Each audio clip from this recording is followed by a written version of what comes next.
Hello and welcome to the debate. I'm Marzia Hashemi. Thanks so much for being with us. Diplomatic immunity usually matters in most places in the world. That is, unless you're dealing with the Israelis. Tel Aviv has little regard for diplomats, even from the EU, as Israeli soldiers rough up Europeans who were trying to supply aid to Palestinians in the occupied territories that Israel wants for itself. As Tel Aviv grabs more and more land and even mistreats diplomats, the West closes its eyes to Israeli crimes. What is it about Tel Aviv that makes most of the Western countries turn a blind eye to their crimes and acts against international law? We'll try to take a look at these questions and others on this next debate. Stay tuned.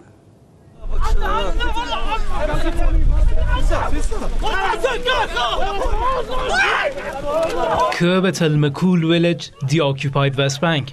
Israeli troops clash with a group of Bedouins whose homes were demolished by the Israeli army.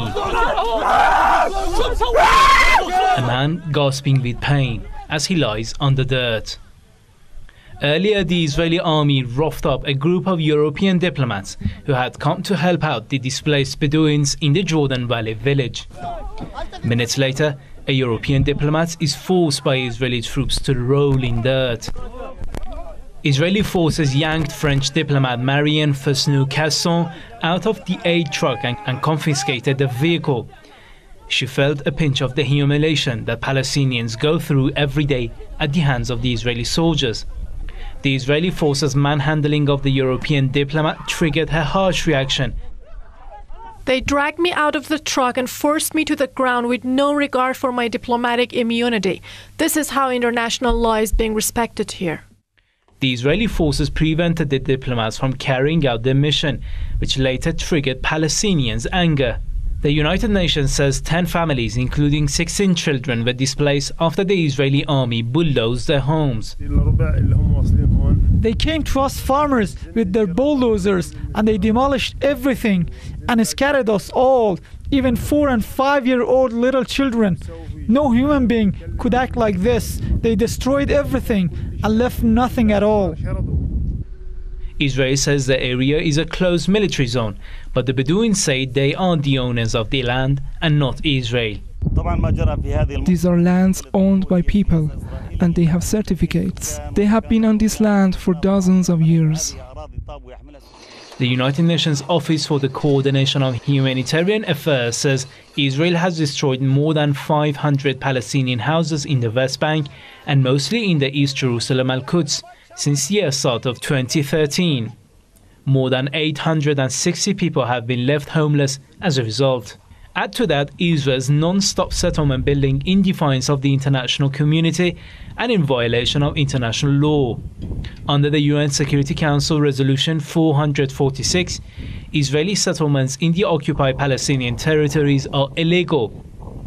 Tel Aviv's lack of respect for international calls for a halt to the settlement construction triggered the European Union to impose a ban in July on giving aid to Israeli organizations in the occupied Palestinian lands. The ban will take effect next year, but the US is standing in the middle. Washington has urged the EU to postpone it. Elsewhere in Vienna, Western governments rushed against to help Israel to censure Tel Aviv for its refusal to acknowledge possession of nuclear weapons. 54 Western governments voted against to kill the resolution at the International Atomic Energy Agency. Diplomats say the resolution was voted down due to a strong US-led lobbying on behalf of Israel. The regime is believed to have the largest arsenal of WMDs in the Middle East, but it has never acknowledged them nor accepted international monitoring. In 2008, former US President Jimmy Carter confirmed that Israel had at least 150 nuclear warheads, while it's widely believed that the arsenal is much bigger than that. I'd like to welcome guests to the program, former U.S. Marine Mr. Ken O'Keefe out of London, and journalist and commentator out of New York, Ms. Maxime Dover. Thank you both for being with us. Let's start it off in New York with Ms. Dover. How is it that time after time Israel goes against international law, even not respecting diplomatic immunity and even roughing up these diplomats, but nothing is done about it, nor is there even a formal complaint from these Western capitals? I think first we must recognize that this is territory under the jurisdiction of Israel, and the very recent decision of the Supreme Court designated the area as a military zone, a non-resident zone. That was a procedure that took several years and was carried through the courts in a very ordinary legal procedure. The fact that the diplomats claim that they were roughed up, and it's only a claim, we have nothing more than the words of this one French diplomat. The fact is that they are diplomats, they're not humanitarian aid workers, and they should not have been there in the first place. Their position was not to act very similar to the way the flotilla participants acted, and that was not within the bounds of international law. All right, well, what about that, Mr. Ken O'Keefe? Basically, what Ms. Dover is saying, that one, because the Israeli Supreme Court has made a decision to claim that it's a military drone, though international law specifies otherwise, then that makes it okay, basically, for Tel Aviv to do whatever it wants. Well, the first thing we have to realize, and you alluded to it in the introduction, is how is it possible that Israel can continue to get away with flouting international law, even to the most obscene levels of using things like white phosphorus on civilian populations, chemical weapons on civilian populations. In order to understand how Israel can get away with these things, we have to understand what is power in this world. And if you want to understand power, then you need to know who controls the financial system, who controls the issuance of money. The bankers run the world, quite famously. This is very well understood by those of us who understand the nature of power. And those who run the world have Israel as their favorite little plaything. They also happen to own, the bankers who run the financial system, they also happen to have bought off and paid for every prostitute who can be bought off in the governments of the world, in the mainstream media, and virtually every aspect of human society. So this is how Israel can get away with this. This is how Israel, at the IAEA meeting this last Friday, can get away with another pass and not have their nuclear plant inspected, to not have their nuclear arsenal inspected, to not have their chemical weapons arsenal inspected, because they enjoy the favor of the entire world, of the prostitutes who are bought and paid for by those who run the financial system. So until we change that financial system, Israel will continue to enjoy the benefits of being able to run roughshod over the world and get away with literally bloody murder. What about that, Ms. Dover? Is there one law, it seemed, for the Israelis and another for the rest of the world? Absolutely not. What I'm hearing reeks of the kind of propaganda that was classic anti-Zionist, anti-Jewish, anti-Semitic, not anti-Zionist, but anti-Semitic propaganda from earliest times. This was the sort of Nazi, the Jews run the world kind of configuration that was so well proven not to be true. Well, you're saying that you're talking about being anti-Semitic, which we're looking at the facts on the ground, Ms. Dover. We're looking at, for example, excuse me, in Vienna right now, we're talking about, I'm talking, please, we're talking about in Vienna with the IAEA meeting, that the Arab countries, for example, they draft this law to make sure that Israel, like other countries or entities, would also be obliged to report their WMDs, to go under the Non-Proliferation Act. What would be wrong with that, Ms. Dover? What makes that anti-Semitic? That is not what my comment was directed at. My comment was directed at this business of the bankers and the prostitution of the bankers. And okay, so then what? Well, okay, then get back to the question. Then what would be the problem? Have Israel as their plaything? I think the statement was. Okay, so what would be the problem with the IAEA resolution that Israel would abide by the rules as others? What would be the problem with that? I cannot speak to that as a problem. I am not in position to understand the atomic diplomacy well enough. What do you think, Ken O'Keefe? What is the problem? Why is there this duplicity? I know you referred to or alluded to the whole financial system. Does that also, do you think that that's the bulk of the problem also with the IAEA? Well, what is also the problem, and I know this as an American-born son, who volunteered to kill or be killed in the U.S. Marine Corps, that the people of Israel, just like my American brothers and sisters, are infected with the ideology of exceptionalism. I call exceptionalism actually, more accurately, supremacism. The idea is that we are somehow better than everyone else. And it is this infected ideology of supremacism which has allowed the United States and its citizens effectively to sit by while we have committed one atrocity after another. If we go back to World War II, the bombing of Hiroshima and Nagasaki, the firebombing of Tokyo, Dresden, the firebombing of Dresden was particularly hideous. We can go on to the Korean War and Vietnam War. In the Vietnam War, we dropped more bombs than all of World War II combined. 20 million bomb craters created there. We killed probably 2 to 4 million Vietnamese or Asians, Cambodians and Laotians as well. We have committed one crime after another. We have supported dictators like Suharto, Pinochet. We've kidnapped many people around the world who have stood for diplomacy and democracy. We have a long list of crimes over and over again, and the only way that that was possible is because we subscribe to an ideology of supremacism. Israel is a nation-state based with citizens who are infected with a supremacist ideology that makes them believe that they are, quote, chosen. And as chosen people, everyone else who is not chosen is effectively subhuman. The Palestinians have borne the brunt of this ideology for many decades now and know exactly what it's like to be treated like subhumans, to be treated like dogs. In fact, dogs are even treated better than the Palestinians are. So what this French diplomat experienced in the last couple of days is exactly that, just a taste, a small taste, of what it's like to be a Palestinian in an occupied land with a rabid dog racist state where even Netanyahu himself has referred to the Jewish people as a race. It is a racist state based on racist supremacist ideology, and the treatment of the Palestinians and everyone else who comes to the aid of the Palestinians is indicative of this racist supremacist ideology. All right, well, let me just take a quick break and let's get in some of our Facebook viewers, their comments. Let's take a look at comment number 1. My personal opinion as a private citizen is that our EU leaders must demand that Israel stop making nuclear weapons and hand over the results of warheads now.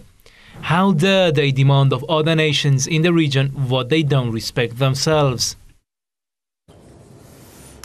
What about that, Maxime Dover? What would be wrong in general? You said you don't understand the complications of the IAEA, but in general, as a policy, what would be wrong with any entity, basically, to be demanded to stop making nuclear weapons and at least to have them accounted for? Your take on that question.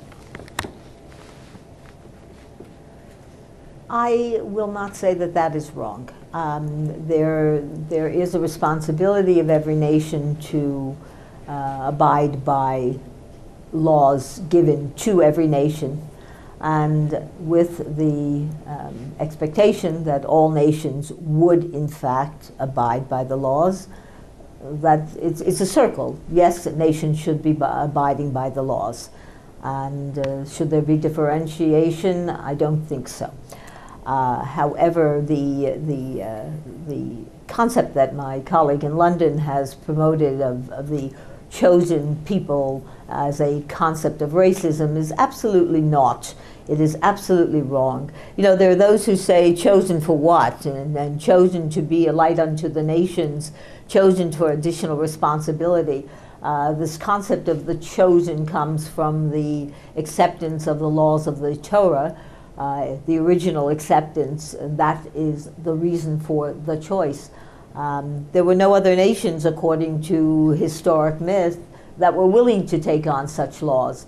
And those laws have become the base of Judeo-Christian, Abrahamic faiths, all three of them, and all abide by those laws. To condemn racism as a method of operation is absolutely untrue.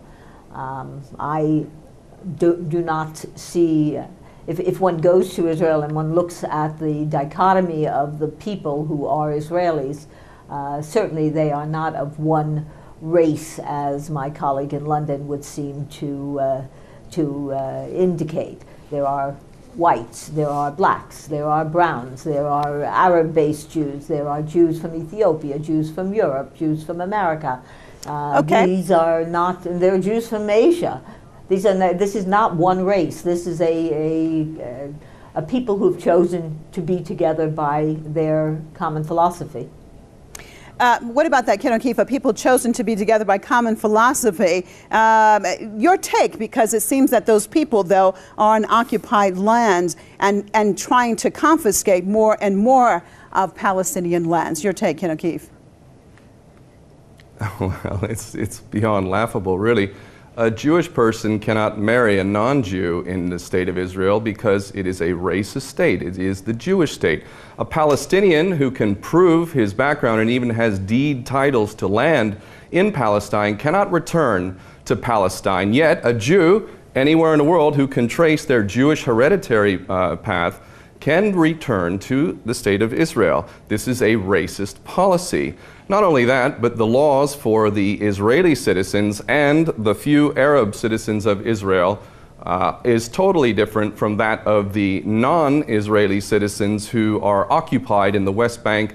And of course, we know about the treatment of the people of Gaza, whereby 1.7 million people, which includes over 800,000 children, probably about 850,000, 900,000 children, over half of the population of Gaza is children, and yet they can be collectively punished, supposedly based on the crimes of their parents or others. And this is exactly how the Jewish state of Israel acts. It acts in a Jewish supremacist way. The policies of those in the top positions of power is that synonymous with a racist supremacist ideology. The only reason why they can get away with this, once again I will repeat it regardless of what this person says on the East Coast, is that they enjoy the favor of those who have the power in this world. The reason why the bankers got trillions of dollars in pounds and euros for us to bail them out, the richest of the rich bankers managed to get our treasonous governments to have the American taxpayer, European taxpayers, and all of the other taxpayers of the world to bail them out, is because the bankers own the governments. They also own the mainstream media. The fact that they happen to be largely Jewish is not my opinion, it's just a simple fact. The fact that Netanyahu refers to the Jewish people as a race, countless rabbis refer to the Jewish people as a race, and the fact that the Jewish state itself requires that you prove your Jewish hereditary roots in order to come back to Israel is not my Jewish supremacist ideology. That is the ideology of the people themselves and the government themselves. So it is a racist state, and it treats people as subhumans, and this is just simple facts. Whatever is said doesn't change the hard, cold facts on the ground. And until this Jewish supremacist ideology is dealt with on a head-on level, and the lawlessness of this state is dealt with on a head-on level, none of this is going to change. Well, what about that, Maxine Dover? Does it not seem to you that time and time again... I will use the word I'm sorry, go ahead. No, go ahead, you can comment. I will agree that there is a Jewish ideology. I will not call it racist. I will call it religious. Certainly there is a common religious thread, and I think that is where the commonality is centered. I'll give you a perfect example. I met a couple who made Aliyah, who chose to be Jewish. They were both originally Christian by birth, and they both converted in the United States, and both made Aliyah. And oh, by the way, they are Black Americans in their origin. Okay, this is not. Let me just get us back on track, because this is not a discussion about Judaism. So as far as racism, the track is that this is not a racist society. This is not a discussion about Judaism, which of course is a respected religion. If we want to get into the technicalities of Zionism and the Israeli Zionist state, then I think that's a different argument. But looking at this situation, what I want to concentrate on is internationally. Why do you think that there is a different reaction to whatever Israel does than what other entities may do? We see, for example, we saw in the attacks, excuse me, let me finish my question. We saw the situation in Gaza, that they used illegal phosphorus bombs, and nothing was done to them.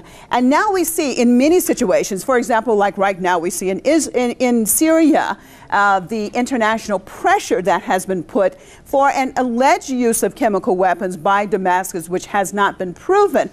Yet there was nothing, there was no pressure at all put on Tel Aviv. Do you not think that there is a difference in how the international community, especially the Western part of the international community, views Israel?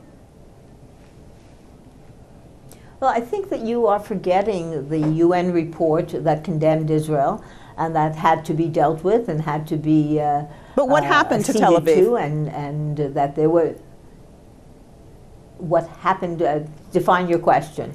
It means you said that there was a UN report condemning, but there was nothing, no price that they had to pay, was there? I am sure are aware, I am sure that you are aware that there are actions taken against Israel by European states. It is known as the initials BDS, and this is something that Israel needs to combat and make sure that its scholars, for example, its academics, are not eliminated from universities, that its manufactured goods from areas that are designated as outside of the Green Line are not unaccepted by countries around the world. These are jobs that Israel has to work on. Okay. For you to say that Israel is not being punished is totally incorrect. All right, Ken O'Keefe, what about that? My statement that I said that basically there is a different law towards Israel. Ken O'Keefe, 1 minute, please. Well, the reality is obvious. There is impunity when it comes to Israeli actions. And I would also make clear that the United States and Britain enjoy a similar impunity. Why is Tony Blair and George Bush not rotting away in a prison at The Hague for what they've done to the Iraqi people? 1 to 2 million dead, and yet no one has been prosecuted on any meaningful level at all. Israel enjoys the same thing, and that's because they both, all of these entities, have the favor of the banksters, the ones who run the world through the financial system. And until we change that, we will not change this. But going back to what she said, at the end of the day, listen, I am a human being, and I consider every person on this planet to be a brother and sister, and I want what's best for everybody. And for us to understand the truth and move forward with an understanding of the truth is what's necessary to create a better world. And the truth is that this current system cannot continue. So what we've seen by what's happened in Syria is very promising. The powers that be wanted a war on Syria, but because people did not consent and give the facade of consent, there is no war on Syria. That shows who has the real power. We, the people, have the real power. Okay, on that note, we're out of time. I appreciate you both being with us. Out of London, Mr. Ken O'Keefe, former U.S. Marine, and out of New York, journalist and commentator, Ms. Maxine Dover. Thank you, viewers, for being with us. Make sure you join us right here, same time, same place tomorrow in another debate. I'm Marzieh Hashemi, signing out for myself and all the crew right here in Tehran. Thanks so much, and goodbye.